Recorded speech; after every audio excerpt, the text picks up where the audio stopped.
Naisipan kong gumawa ng bukayo. Bumili kasi ako ng buko para sa aking ice candy gagawin. Kaso yung nabili namin buko medyo matigas na. Kaya naisipan ko na lang iluto at gawing bukayo.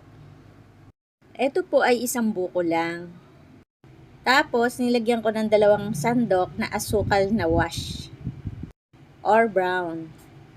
Ngayon pinatuyo ko lang siya hanggang siya ay lumagkit na. At nang matuyo na siya, akin na po siyang hinango. Nilagay ko siya sa isang plato at akin munang palalamigin. Akin binilog-bilog.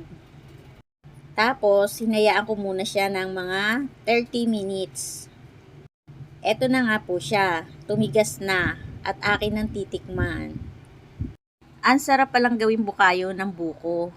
Makunat siya at hindi masyadong matamis. Tama lang yung nilagay kong asukal. Ginawa namin panghimagas ng mister ko pagkakain. Ang sarap.